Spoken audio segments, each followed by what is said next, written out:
Right. So, so last that we spoke, we sort of ended up at about 2007, which is where you were misdiagnosed with ALS. But we're going to go back a little bit, back to around 1999. You had said that after the stream entry in 1989, you'd gone off and you had explored all these other forms of spirituality like shamanism. You'd gone quite deeply into that. And can you talk perhaps a little bit about how you came back to your meditation practice? I mean, did it cease entirely during that period that you were exploring other spirituality, and sort of how you came back, and between that time and 2007, how your spirituality developed? Did you attain second path, and anything that comes to mind that you think is important to mention there? Sure. Well, yes, during that period, I think what happened is that my personal spiritual journey and spiritual search, which had become very focused after my discovery of Buddhism, opened out once again. That was not interrupted. And indeed, spiritual practice, formal spiritual practice, was never interrupted, but it took a much larger variety of forms. One of the things that appealed about shamanism was the many years that I had been engaged to a greater or lesser degree in Tibetan Buddhism, knowing full well that much of Tibetan Buddhism had arisen out of the Bon tradition, which is a shamanic tradition. And so part of the impetus for that, just a part of it, but a part of it was to better understand aspects of Tibetan Buddhism that had previously been more opaque to me. So I would view this not as an interruption, but as an expansion. And while it's true that the time that these other studies and practices took meant that there was less available for the kinds of traditional Buddhist practices and studies that I've been doing up till then, they didn't cease entirely either. Okay. Yeah, I was really expanding the horizons of my exploration. And as I say, the dukkha that had characterized my life up to then, up to the time of stream entry, was hugely attenuated. And so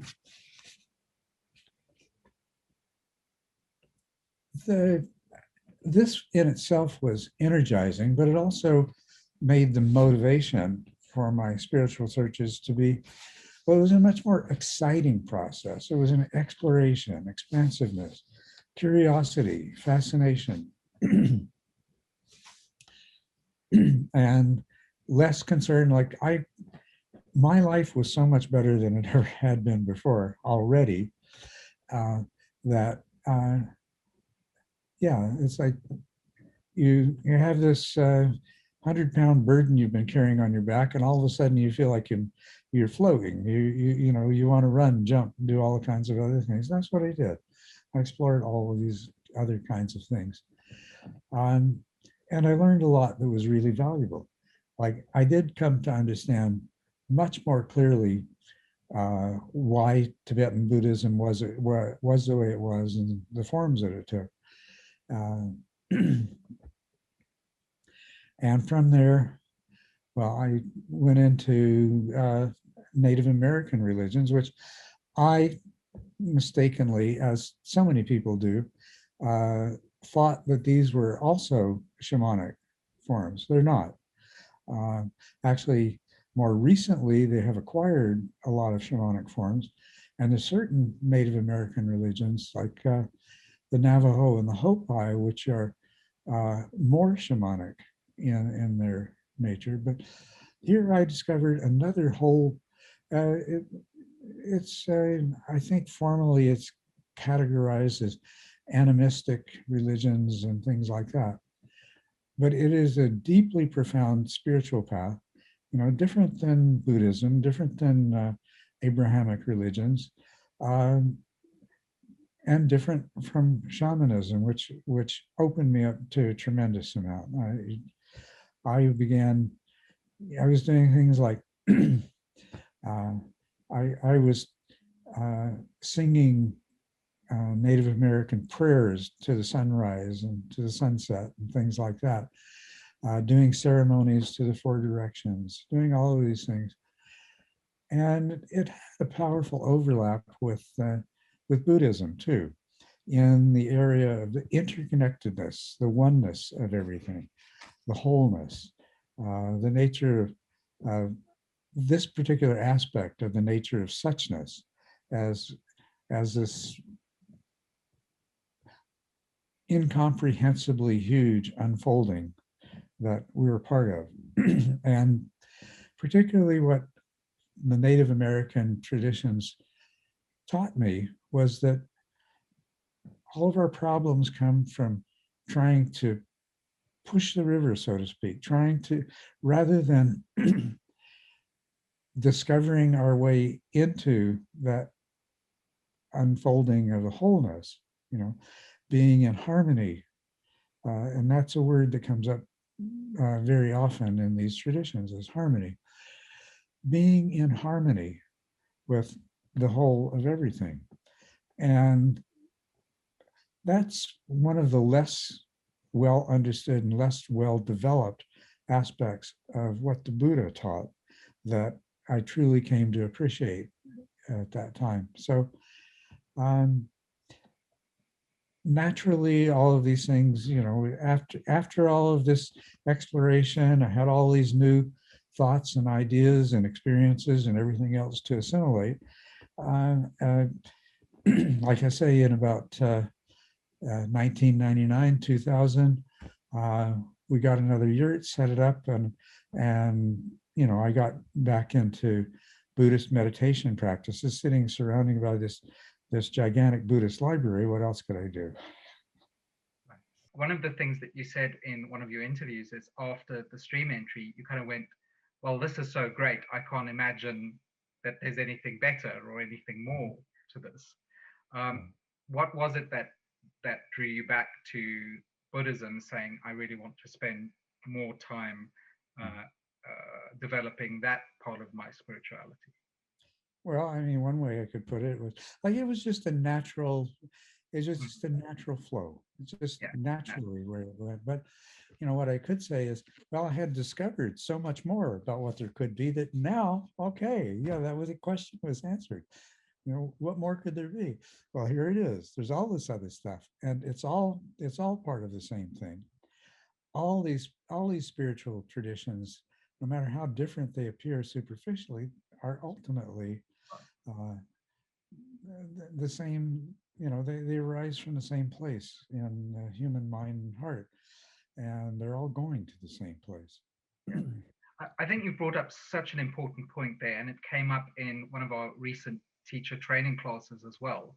And you said something to the effect of, look, if there is something like a capital T truth, then all spiritual traditions should be pointing to that. It shouldn't be that different truths are discovered by different truly spiritual traditions. Can you comment on that a little bit, because I'm a bit confused on that, because it does seem to me like Buddhism is the only tradition that explicitly talks about the idea of emptiness, whereas the other traditions talk more in terms of that oneness, that wholeness, that merging with God. Well, what we're inevitably doing when we compare different spiritual traditions is we're looking at the lowest, least developed, most doctrinally fixed version of these. The Buddhism that we would tend to compare with Christianity, for example, we're tending to compare. Buddhist scholars make a distinction between virtuoso Buddhism and village Buddhism. So there's a version of Buddhism, the Buddha Dharma, that requires a lot of sophistication to understand and to penetrate. And then there's this greatly simplified version, which contains a lot of, well, from my own point of view, a lot of silly nonsense, but makes it much easier to grasp and to understand for relatively uneducated people, or, well, even if they're educated, people who don't have the inclination or the time to spend a tremendous amount of time and energy trying to penetrate into Buddhism, beyond these doctrines, beyond orthodoxy, right? So there is the same thing in every religion, the Abrahamic religions, shamanism, pick any spiritual, any of the Indian spiritual paths or anything like that. There's at least two levels of this. And when we compare, the beliefs and the descriptions of a Christian to those of a Buddhist, they're going to look so far apart that they're, how are they possibly reconcilable? But if you look into the more sophisticated versions of spirituality as expressed through Christianity, and likewise the more sophisticated levels of understanding of the Buddha Dharma, these differences begin to disappear. Now, the analogy that I've used is like you're going up a mountain. You can go up the east side, the west side, the north side, the south side, or any place in between. And it's going to look like a totally different world, depending on which side you go up. And if you can imagine people going up this side and somehow sharing reports of their experience, it sounds like they're passing through a totally different landscape. They're having totally different experiences. What they're discovering is totally different. The person on the west side hasn't seen anything at all, experienced anything at all like the person on the east side has. But the higher up the mountain they go, the more similar the perspective is. The view from halfway up the mountain is still different on the east and west sides, but the higher you go, the more similar it becomes. When you get to the top of the mountain, it doesn't matter which direction you look, it's going to be all the same. You can tell how up a mountain a person has gotten by the degree to which they reject views and descriptions and spiritual practices that are different than their own experience. Because, they're in a place of, well, hey, I am where I am, and what you're talking about just makes no sense. There's nothing like that here. So you've got to be wrong. And of course, the person who's, at someplace else around the mountain, whether they're on the other side or just, 20 degrees different, but everything has changed from that point of view. They're going to say, no, you're the one, you're crazy. What you're saying is illogical. It's irrational. Here, let me explain to you how it really is. But, from the top of the mountain, all of a sudden it makes sense. Well, not all of a sudden. It's like the higher you get on the mountain, the more it makes sense, right? The more you realize that, oh yeah, there's a lot of crevasses and mountain streams on that side. This side's fairly barren and it has a more gradual slope. But still the same mountain. So it really is your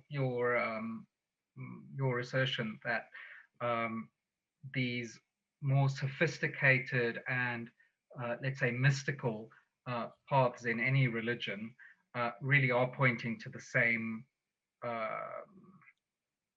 version of reality, or truth about reality, rather. Let's put it that way. Okay, and that's interesting. That's I think what Shinzen Young said as well. He said if you look at the doctrinaire, the heterodox version of orthodox version of any religion, that they're really totally different. But when you start speaking to the mystics or reading the mystic, they seem to resemble each other much more.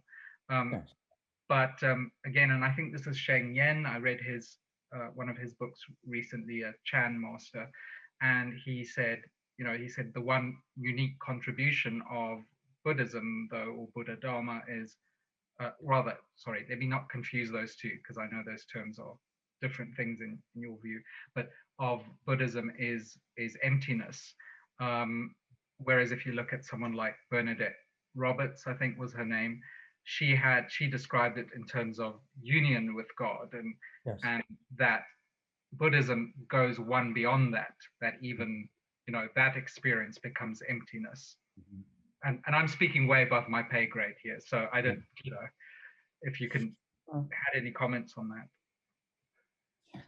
Yeah, well, you mentioned emptiness, and there's a huge misunderstanding of emptiness has developed.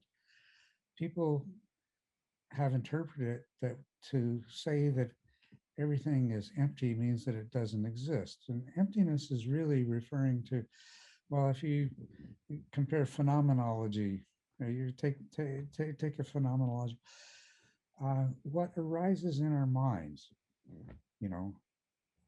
that table or a dog or cat or you as another person or things like that, what arises in my mind, what arises in anybody's mind is a totally empty facsimile, an attempt by the mind to create a representation of whatever there is outside of the mind. The doctrine of emptiness has been distorted so that instead of saying that, well, my idea of who you are or my idea of what that table is something that it's just due to the nature of my own mind and the way I process and my experience in the past and all of these kinds of things. By no means is it even vaguely resemble your idea of who you are or your mother's or anybody else's. And likewise, in a more ultimate sense, even though we might have a lot of agreement about that table over there, to an ant, it's something totally different. To an elephant, it's something totally different. Not only that, if we look closely enough, you and I don't perceive it the same way either. I might think it's beautiful and elegant. You might think it's an ugly piece of rubbish and can't imagine why I would have it in my living room. That's what emptiness is referring to, and it's an extremely important idea.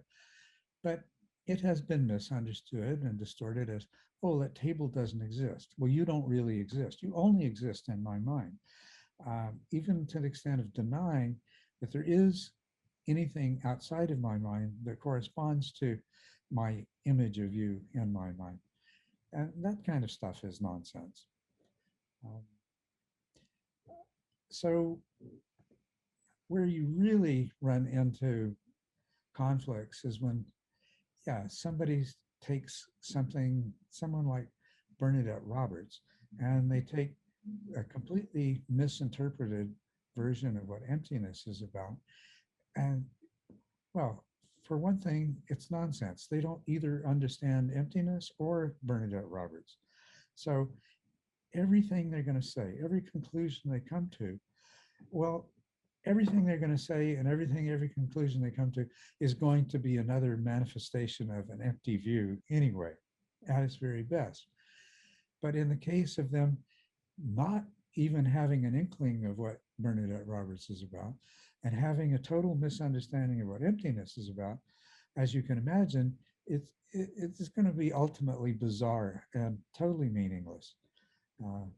If we could say some things are more empty than others, we'd certainly have to say that qualifies. Emptiness is anyway something that is meaningless to describe in words, right? I mean, you can get all right, I'll let you go with that. There is value and utility in attempting to describe it in words, but every other sentence should be a reminder that this conceptual fabrication, and most especially when this conceptual fabrication is translated into a series of words, is totally empty. It's not the thing itself. You know, Right. my description of emptiness is not emptiness. Right. So you were back in your what did you say, your teepee or your yurt? You had your meditation yurt, your library around you, and you were really throwing yourself back into more Buddhist practice, as I understand it. What then came of that? How did that develop? Well,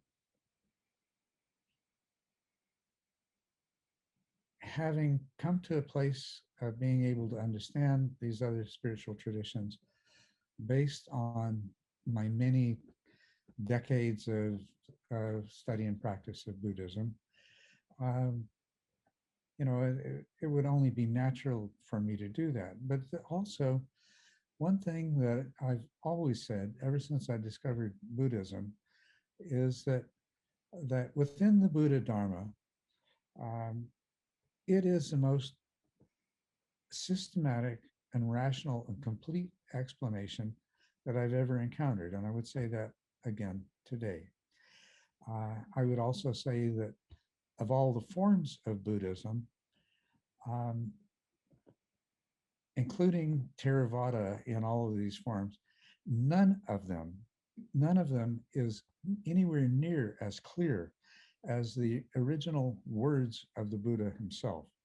And indeed, a lot of what the Buddha said has been obscured by all the other ideas that have been overlain on what he said. And indeed, in the period before the suttas were written down, when they were being modified. There's many different versions of those suttas that existed at one time or another. Uh, so we don't even have a clear representation of what the Buddha actually said and taught. What I have come to find out in my own experience, though, is that all these inconsistencies, all these seemingly contradictions that we find in the version of Buddhism, of early Buddhism that comes to us, for example, through the Pali Canon and through the Theravadin schools, that you come to a point where you can look at those suttas and it's just like, well, it's obvious. That's something that got added in later. And sure enough, some scholar will come along and you'll, stumble across them. And they said, oh, and this doesn't appear in these other versions. And, we feel like this is something that has been added or that this other thing has been redacted. And, but I came to a place where I would read these suttas and it's like what the Buddha was really expressing.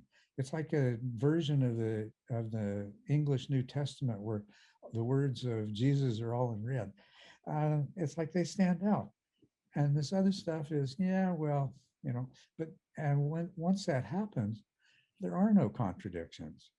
There are no inconsistencies.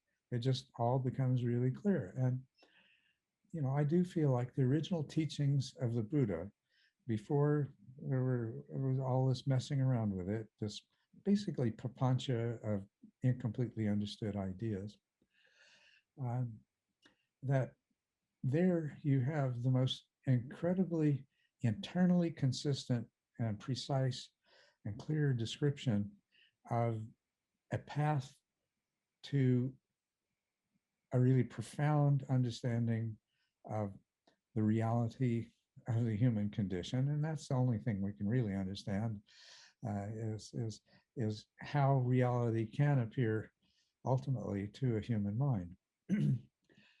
uh, but it's wonderful in that regard. So of course I would gravitate back to it.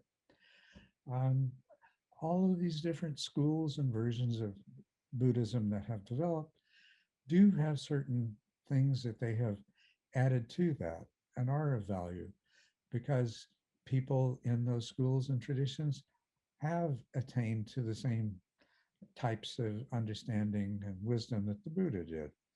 And so there's only so much the Buddha could have elucidated in one human lifetime. So we have these other Buddhas that came along later and have expanded on that. So I find all these versions of Buddhism to have wonderful treasures that they have elucidated. One really profound example for me is the Chinese Huayan school of Buddhism. And it's deep exploration of the idea of codependent co-arising, of the absolute causal interconnectedness of everything. What a tremendous gift that is, to enhance what the Buddha actually said himself and why he said it. Why did the Buddha say to Ananda that he who understands Paticca Samuppada understands the Dharma, and he who understands the Dharma understands Paticca Samuppada, basically equating the whole of the Dharma to the doctrine of Paticca Samuppada. This little sect of Chinese Buddhism, the Huayan, and I believe it's called the Flower Garden Sutra, something like, or Garland Sutra, um, that it's such a beautiful expansion and exposition of that. I find that in Zen, I find that in Tibetan Buddhism, I find this in all these different forms of Buddhism. But at the same time, in all of them are different aspects of what the Buddha taught that basically papancha. Somebody has taken them, and you end up with these complicated, really difficult to understand doctrines. And I've come to sense that, it's just like in science, when somebody starts to explain something and they lose you because they're just going on and on, right away with experience, you learn, okay, this is somebody that doesn't know what they're talking about.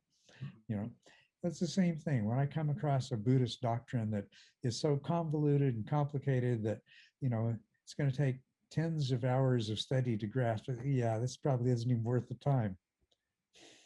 Right.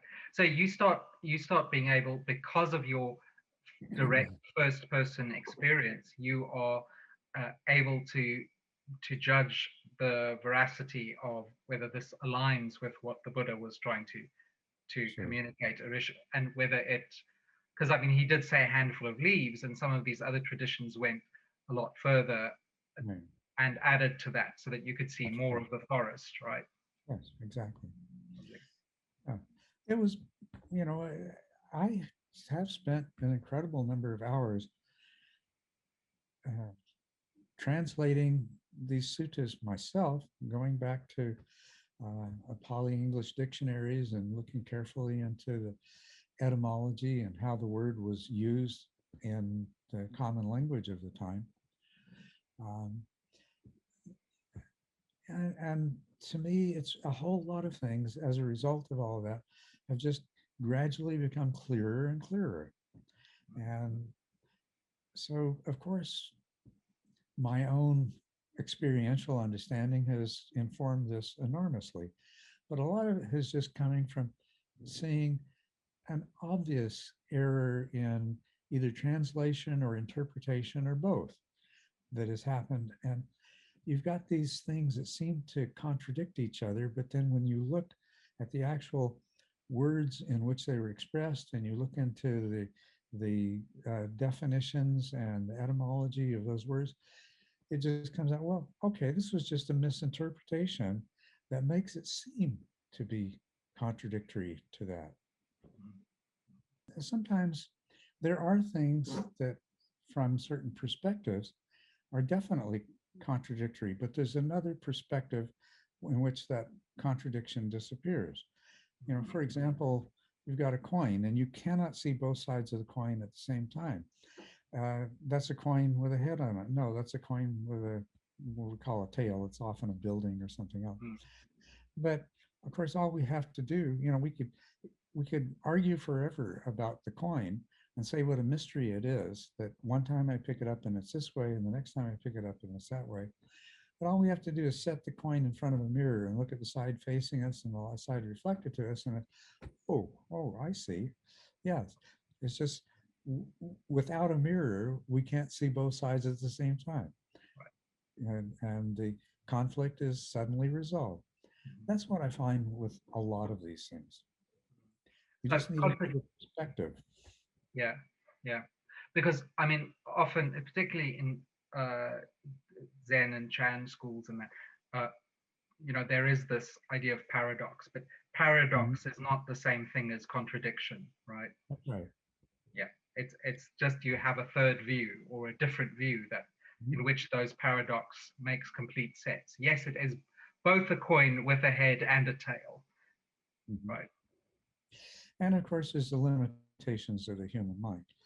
At some point, you're bound to run into paradoxes where you recognize that they're not really a paradox, but there's no way that you can see how they're not. Just simply our senses, our minds, or things like that are not capable of taking that other third perspective. But in your day-to-day experiences leading up to 2007, do you remember when you attained second path, or whether that was something that was as dramatic as the first shift, or how that came about and what that was actually like? Well, it was, of course, I remember it very clearly. It was very dramatic, but in a quite different way. Uh, yeah, it's interesting. Uh, I haven't, yeah, and I just recently tried to do this, and I haven't been able to place it, and say, oh, this is when it happened, and a sequence of things. It's just that so far I haven't been able to attach it to events before and after, so as to be able to locate it on a timeline. But it was it was definitely in those years between 2000 and when I set up the meditation year, and oh, uh, 2005, 2006, getting into the period where we're talking about. Um, um, yeah, that's when that occurred. Mm. But it's sort of like one's first kiss. You remember it very clearly, right? But then there's some other experiences after that that you'll know more or less when they happened, but you might not know exactly what day it was and what hour it was. But what would you qualitatively say or phenomenologically say was the biggest, because you said it was a dramatic change. What would you say is the biggest change there, and is it in line with the Feta model? Mm-hmm. Well, yes, very much in line with the Fetter model. Um, there are no fetters that fall away with second path, but uh, desire and aversion to things of the sense realm are greatly attenuated. And this gives you the opportunity to do the work of second path, which leads to the elimination of those desires and aversions. Um, the keys to that lie in, what is it that attenuates so greatly desire and aversion for the sense realm that you can overcome it? Well, it's a deep understanding of the of insight into the nature of dukkha and its causes. A deep experiential, oh, it all becomes clear. It's so clear. I can understand it, and I can translate this clarity into everything that's happening in my mind, moment to moment and hour by hour, situation by situation. Uh, so it's that very empowering. It's in terms of the Satipatthanas, I'd say that the two Satipatthanas, the two applications of mindfulness that are most relevant, are the mindfulness of feelings in the sense of pleasant, unpleasant, and neutral, and the mindfulness of mental states. So it's the second and third of the four Satipatthanas that are really the gateway to that attenuation of, uh, of craving and aversion that allows you to deal with it at its roots. You know, once you're not overwhelmed by these things in the moment, you have an opportunity to go deeply into them, expand that experiential understanding that got you to this place, and take it to the next level, which is a transition to third path, where they fall away completely. Mhm. Is that the kind of explanation you were Yes, asking? yes, I think that makes a lot of sense. At least theoretically, because again, this is something, the concept of something is quite different from the experience of something, right? But I think that you have said in the past that second path, often what some people do is they seek out these sense uh, desires and aversions. They specifically go and seek them out in order to investigate them. Was that the case with you as well? Sure. Yeah, that was my experience, and so that's why I describe it as, that's what I know as what comes from that. I've observed that something similar, it takes different forms in different people, but it's basically the same thing. You now have the ability, you can now, what's a good analogy? I don't know, but you can now, with a certain degree of invulnerability, go into these things, explore them, see what they're actually doing, see how they actually come about, and and they they lose that quality that allows them to arise. That's how you get to third path. And of course, you know, it's like when you've got asbestos gloves on, it allows you to investigate objects that are otherwise too hot to handle. Right. Right? Okay. So let's use a mundane real world example. Somebody who, let's say, loved food too much and always, overate, and they were really almost addicted to food in that, the pleasure of eating. Someone at that point might go to some fine restaurants and sample these foods and realize, look into that experience of how that craving for that food had arisen, and it loses its power over you. Yeah, someone might do that, and as a matter of fact, somebody probably uh, will do something similar to that. But that would be a very dangerous thing to do, Right. because you are still subject to those cravings. Yeah. And it's like you have asbestos gloves, but then if you go and try to scoop up a handful of molten iron, your gloves aren't going to do you much good, Right. right? No, it's more that if you have an attachment to food and the cravings arise there, is that every time you eat, it's, oh, you feel this, you might not have been aware of this, especially as a stream entrant. uh, you're not at the same mercy of suffering generated by these things that you were before, because if they start to suck you in, at some point you realize it and you can step back out again and sort of reawaken, so to speak. But what's going to happen on second path is that when you sense that craving or that aversion is there, you go into it. You seek it out in the sense of things. So somebody invites you to a gourmet restaurant, then obviously this is going to come up. Obviously, it's going to present an opportunity. Mhm. If somebody were to go to the next step and say, well, I'm only going to eat at gourmet restaurants with the very best food for the next month, Yeah. uh, they're taking a really big They're chance. taking a risk. Okay, I Right? got it. I think that makes that clear to me, because daily life, just existing, waking up in the morning, going to bed at night, presents us with enough opportunities Absolutely. to look into these things. Okay, Yeah. I think I understand in my own limited way Yeah. what you're speaking to there.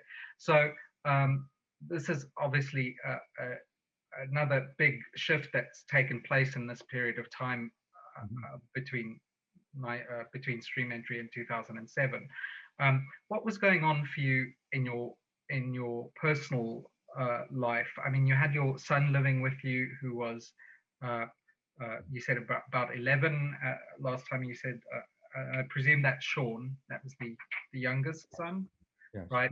Um, and you and Nancy were running the bed and breakfast, yeah. and you had started becoming involved with the people on the other side of the mountain who were coming Yeah. around for meditation classes. What else was going on in your personal life? Mhm. Or if we feel we've covered this. That was a period of time. Sean was 11 in 2000. I put up the meditation year. I was engaged in online teaching. I was having people come around and join me in my weekly meditation uh, uposatha days, I call them. Mhm. Um, and and also I was, this was a period where I was writing up the uh, first 6 stages to put on the internet, things like that. Yeah, yeah. I had an involvement in the internet. I had people coming in person. My practice was going well. Um, we discovered that we were actually able to survive in the middle of a wilderness in this beautiful place by making other people happy. It was you might think of it as sort of a golden age in some ways. There were of course some difficult things that happened in that period, things that threatened to destroy my marriage at that time, things that created trauma for my son Sean that I don't know he's to this day overcome. But so it wasn't totally idyllic, but overall it was a wonderful period of things coming together. Um, they, I'd say, yeah, in June of 2006, that first 6 stages was already on the internet. Uh, there were there were these uh,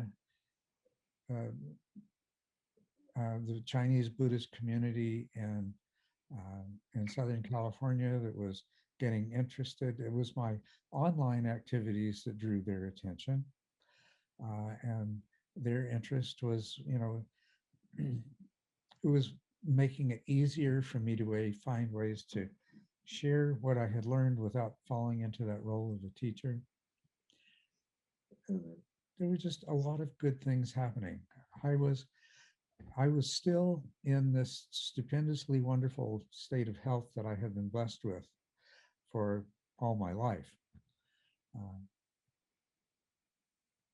so there were the normal challenges of life, uh, but all in all, everything was going really well. My personal practice, you know, in that period, I went not only from second path, but to third path. And then, yeah, everything was working out. Right. It does seem like you're saying that even, and you said there were things that were threatened to destroy your marriage, and there were challenges and all of that. It does seem like that you're saying that those sort of normal vicissitudes of life just didn't quite have the power that they had before, that they had before stream entry and second path. That you could handle them. Absolutely, yes. Yeah. Yeah. And that sort of set the standard for how I dealt with everything ever since. It's like, yeah, problems come up. You deal with them. So what? And so that is, I mean, to this day, that is how you. I know you had the interview with Guru Viking recently, and I've quoted you before, where you just said, "Well, it is what it is, and I deal with what comes up, and I don't need to do more than that, and it's okay." So that is quite a. Was that a very different way of uh, thinking about things compared to earlier in your life? It was a totally different way of experiencing things. experiencing. It's like the logic of this had was always available. It's available to anybody if they think about it. But to have your life actually manifest this is what was totally different, right? It's, it can be, you can sit with a counselor and they can say, look, you know, some things you just have to accept. You can't do anything about. But look, there's these things you can. So why don't you focus on them and blah, blah, blah. And that's all well and good. And it can help you and give you some guidance and stuff. But you're still the same miserable, struggling, unhappy being. Well, why me? And what if? And why can't? And all this other stuff.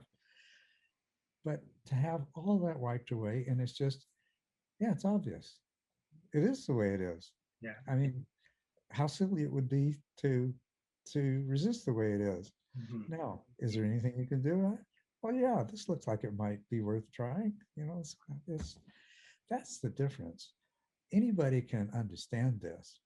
Anybody who's outside the situation can advise somebody within the situation that, oh, well, this is how you need to look at it, and this is how you, but then that person giving me advice, put them in that situation and they'll forget it too. They'll need somebody to come along and say, remember you told me. Right. And it's so interesting that you say that about counseling, because that is often part of what counseling is about, is helping that person adopt a different perspective. But you're quite right. This is why counselors go for therapy themselves, because when they're in that situation, they need that external help. But now that way of thinking of things is your standard way of experiencing everything, the dance of suchness, right? Right. Yeah. Yeah, lovely. I want to ask one other thing, just sort of related around to this period of teaching, where you started sort of involuntarily teaching, not involuntary, hesitatingly guiding others, being a spiritual friend to others without taking on the formal mantle of a teacher. But it sounds like there was more and more demand for you to be available in that way to other people. How did you deal with the issue? Because this is a thorny question that comes up all the time. How did you deal in terms of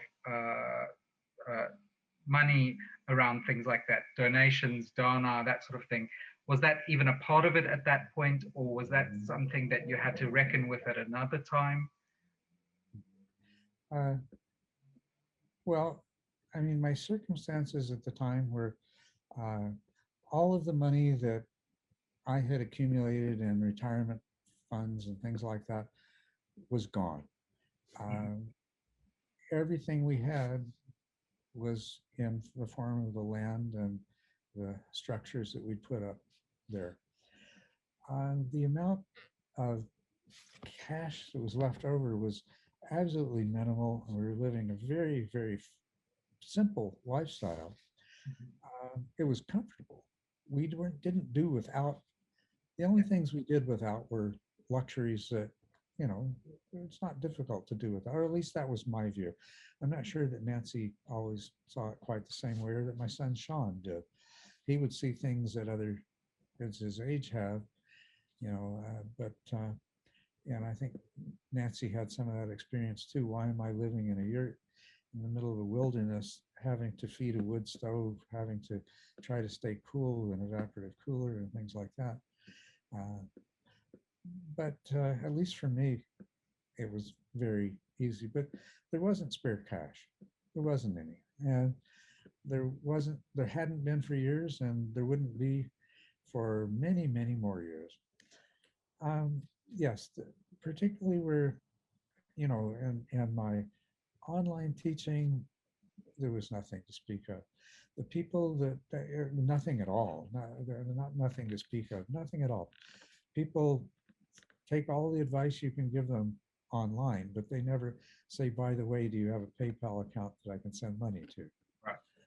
In terms of the people that were coming to the Monday meditations, um, I don't think it ever occurred to them or to me to ask for anything, because as a matter of fact, I started out that whole relationship by saying, look, I'm not going to teach you. You're welcome to come and sit with me. Yeah, you're welcome to bring food so that we can all have a potluck lunch. And so, I get a free meal out of it, so to speak. So did Nancy and Sean. Um, Now, several years into this, somebody made the suggestion of putting a Donna bowl there, and people would sometimes put $1 or two in it.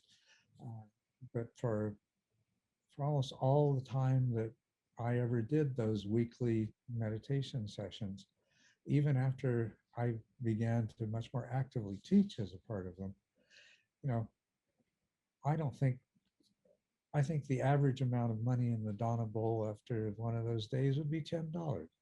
There were those times when, somebody would drop in a couple of big bills and there might be $50 in there, but the average was probably more like 10. Days when there were two or three, and there were days when there were 15 or 20. So, I suppose what I'm getting at with this, Culadasa, sorry, did I interrupt? Did you yeah, want to go somewhere? I think I know where you're going. So it wasn't a problem at this point. And and that 10 or 15 or $20 or whatever it was greatly appreciated. It made a big difference. It wasn't a problem at all. Um, with the It wasn't until I started having contact with the Chinese community that people started offering me money. It was very much a tradition for them. And of course, they were in a position financially to do that. And uh,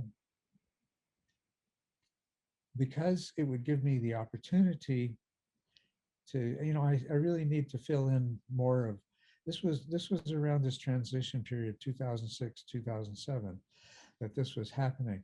It's also when an accountant in that community suggested that I form a nonprofit, and he offered to help me do that, so that he could give me money, and he could get a tax receipt for it. Uh, so I don't know that I could deal with the whole issue of money without sort of putting it in the context of all of these things that came together, and dramatic a dramatic shift in my life that happened as a Right, result of around this with 2006, ALS. 2007. Yeah. I'm just going to pause for a second. So I just stopped the recording for a second because I wanted to talk to you. It seemed like everything is converging now around this big major transition in your life in around 2006, 2007. Your health, your teaching, and your personal lives seem to undergo big changes at that point. And because it's sort of a whole new chapter, I thought we'll finish up for today, and then next time we'll start there, if that's okay with you. Sounds great. Fantastic. I really appreciate, again, your candor and your openness.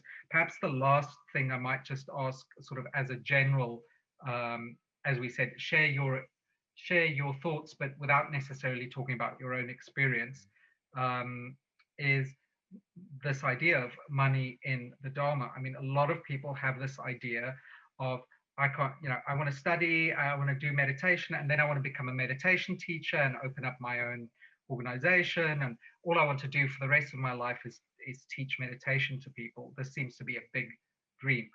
How do you handle the issues around money and Dharma, and how realistic is it for a person to go, hey, well, I'm studying this to one day be a teacher? Yes. Well, this is a very real problem, and Yeah. everybody who teaches has to deal with it one way or another. The if you lived in a Buddhist society, you would have the option of becoming monastic, and all of your worldly needs would be taken care of. And only for a very small percentage of monastics does their life take the form of teaching and writing for other people. But for those that do, uh, the whole structure is designed to keep money from being a problem. When you're a layperson in the world, and especially in Western society, uh, it doesn't work like that. You've got to find your own solution to that. Some people, too many people, I think, have made a lot of money from becoming teachers. And that is just one more of the things, one more of the ways that becoming a spiritual teacher can be harmful to a person. On the other hand, there are a lot of people as teachers who don't have the resources that they should have, who aren't rewarded for the time and energy that they put in. And that's not right either. You know, they're, as laypersons in the world, they and their families and all kinds of other people suffer as a result of that. There are all these paradoxes. Somebody who becomes a Dharma teacher in the West compares himself to some monastic that teaches Dharma. And so when they collect fees for conducting a retreat, or when they accept gifts of money and things like that, this is something that no monastic would ever do. Or rather, the gifts would be given to the monastery. Right. So it creates all kinds of dilemmas. Another one is that if somebody says, well, they reconcile themselves to this and say, I'm just going to live on dana, and then discover that most people's idea of an appropriate dana contribution is in general less than they would offer a waiter as a tip in a restaurant, things like that. And so, you know, they're trying to teach and live and perhaps hold a family together based on dana, and it's just not there. They don't have the dana that allows them to do that. There are all kinds of problems with it, all kinds of potential solutions. Do you set a fee? Is there a maximum and minimum range? Do you tell people no one will be turned away for a lack of ability to pay? There's all these kinds of things, and every situation is different. What works in one situation doesn't work in another. And like I say, it can be disastrous for somebody who has something to offer and wants to teach. Uh, on the other hand, then that disaster can take the form of they can't teach. It has a lot of deleterious effects on themselves, their health, their relationships, their family. It can also be where, you know, plain old human desire and greed get involved, and it becomes to be more about the money than anything else. There's so many ways it can go wrong, so many different situations. So, you know, I'll be sharing my own experience and the different forms that it took in that. But people should keep in mind, it's my particular situation, and it was unique, and me as a unique individual, and how I felt about these things, and also the very unique communities that I was involved in and became a part of. Right. Quite honestly, I would not do things the way that I did again. Um, Basically, once I had set up a nonprofit, Dharma Treasure, I put, you know, Nancy and I had been able to get by very frugally on just a little bit of extra cash that was generated from operating a bed and breakfast business. Mm-hmm. And so because I could do that, I put all of the income, the dana, the gifts, you know, when I would lead a retreat in California and I would come back with money, I put it in the Dharma Treasure bank account. If I went to Massachusetts and led a retreat, put all the money in the bank. Well, I mean, we'd pay for gas to drive, and we'd pay for meals in restaurants where we were there, a lot of it. But, you know, I never kept any of that money for myself. Later on, I started paying myself a stipend as a spiritual director once Dharma Treasure had accumulated this money from all of my efforts. And it was like $1,700 a month to supplement, you know, and this allowed us to buy clothes that we hadn't been able to buy before, to trade in a 15-year-old vehicle. It was even more than that. I think it was a 1985 Sentra. And well, anyway, you know, it allowed us to live a little bit better life. But I still put all of the money that I brought into Dharma Treasure. All of that money is gone now. Yeah. It was stolen, basically. And so I would not do that again, You for would sure. not do it that way. Yeah. Put all that into an IRA or something like that. Yeah. We still don't really know some particularly good and workable solutions, but yeah, we could make a huge catalog of attempts that succeeded to some degree and failed in other, and in the majority of the cases we'd have to say that the failure was rather catastrophic. But anyway, this is all stuff that I think is going to come up again as we go on from 2006 onwards, and I really look forward to hearing the next chapter of that when we check in with each other next week. Right. I'm looking forward to that as well. Thank you very much for your time again today, Culadasa. I appreciate it. Well, you're most welcome. Thank you very much for doing this. I really appreciate that.